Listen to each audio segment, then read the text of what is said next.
Becoming one with the forest. Welcome to Paranormal Wheelers. Now let's get to today's story. It was a dark and stormy night, and the howls of the wind echoed through the dense forest. The trees rustled and swayed in the gusts, their branches creaking and groaning under the strain. It was a night when most people would stay indoors, but not Alex. Alex had always been drawn to the woods at night. As a child, he would sneak out of his house and wander through the trees, marveling at the eerie silence and the strange shadows that danced on the forest floor. As an adult, he had continued this habit, and now he found himself wandering through the woods once again. But something was different tonight. The wind was stronger, the trees more twisted, and the shadows deeper. Alex felt a sense of unease creeping over him, but he pushed it aside. He had been in these woods hundreds of times before, and he knew every inch of the terrain. As he walked deeper into the forest, the trees grew thicker and the underbrush denser.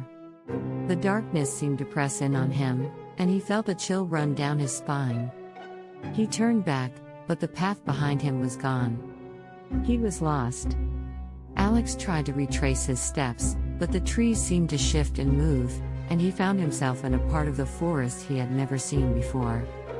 The wind howled around him, and he felt as though he was being watched. Suddenly, he heard a rustling in the bushes. He froze, his heart pounding in his chest. Out of the shadows stepped a figure. It was tall and large figure, with large bony fingers and skulls attached to its back. Alex tried to run, but his feet seemed rooted to the spot. The figure approached him, its eyes fixed on his. Alex felt the coldness seeping into his bones, and he knew that he was in the presence of something not of this world. The figure spoke, its voice like the wind through the trees. "You have trespassed in our domain, human. You must pay the price." Alex could only watch as the figure reached out its hand, a pale, bony hand that seemed to stretch on forever. It touched his forehead, and he felt a jolt of electricity run through his body. He screamed, but the sound was swallowed by the howling wind. When he woke up, he was lying on the forest floor, surrounded by darkness. His body felt different, as though something had changed within him. He tried to stand up, but his legs wouldn't move.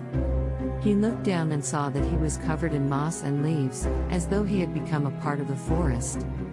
Alex realized that he had been transformed by the figure in the woods, and that he would never be the same again. He was now a part of the forest, and he would wander these woods forever, a ghostly presence haunting those who dared to enter. Thanks for watching.